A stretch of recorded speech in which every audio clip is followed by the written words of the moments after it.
ముందుగా ఒక బౌల్ తీసుకుని పూరికి పిండిని కలుపుకుందాం. దానిలో 1 కప్ మైదా పిండి, 2 స్పూన్ల బొంబాయి రవ్వ అంటే సుజీ ఉప్మా రవ్వ, ఉప్పు వేసుకుని ఇప్పుడు ఒక చిన్న గిన్నెలో నూనె పోసుకుని మసలనివ్వాలి. మనం బాగా మసిలిన నూనె 2 స్పూన్లు పోసామనుకోండి, పిండి కలిపేటప్పుడు మనకి పూరి బాగా పొంగుతుంది, అలాగే క్రిస్పీగా కూడా ఉంటుంది. నూనె వేడిగా ఉంటుంది కాబట్టి ఫస్ట్ గరిటెతో తిప్పుకోవాలి. ఆ తర్వాత చేతితో పిండిలో కొంచెం కొంచెం వాటర్ పోసుకుంటూ పిండిని కలుపుకోవాలి.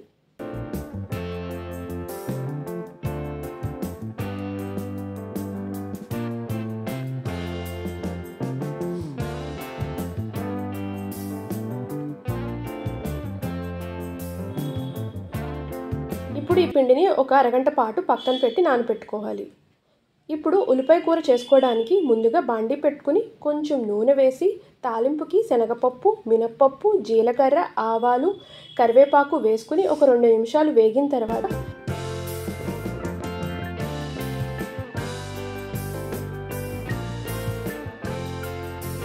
ఉల్లిపాయ చీలికలు, పచ్చిమిర్చి ముక్కలు వేసుకోవాలి.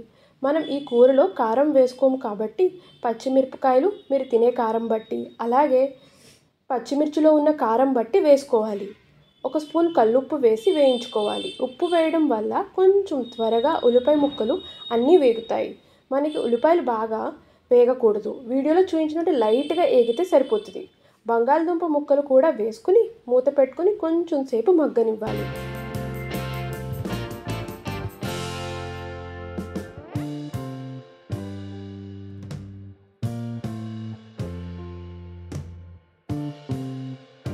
మగ్గిన తర్వాత పసుపు వేసుకుని కలుపుకొని కొంచెం సేపు వేగనివ్వాలి.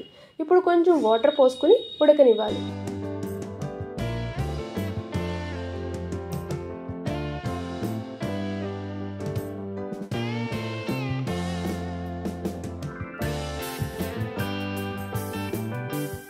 ఇంతలో మనం పిండిని ఇలా చిన్న ఉండల కింద చేసుకుని ఇలా చిన్న చిన్న పూరీల కింద చేసుకుని రెడీగా పెట్టుకుందాం.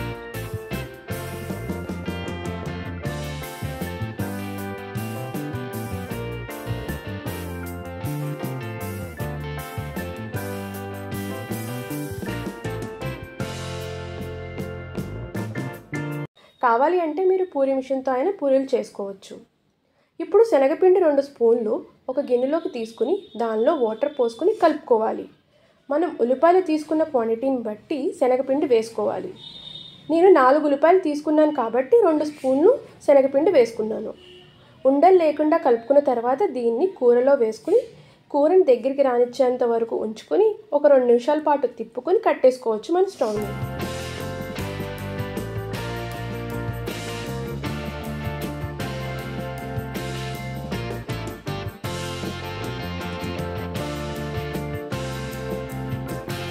ఇప్పుడు ఇంకో బాండీ పెట్టుకుని నూనె పోసుకుని పూరీలు చేసుకున్నవి వాటిని నూనెలో నిదానంగా వేసుకుని వేయించుకోవాలి.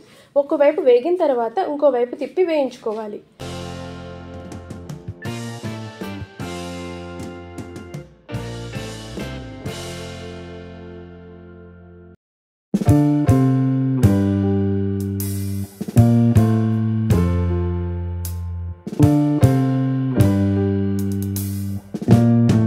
ఇప్పుడు ఒక ప్లేట్లోకి పూరీలతో ఉల్లిపాయ కూర వేసుకొని తింటే భలే ఉంటుందండి. మీరు కూడా తప్పకుండా ట్రై చేయండి అండ్ ఎలా ఉందో కింద కామెంట్ సెక్షన్లో చెప్పండి.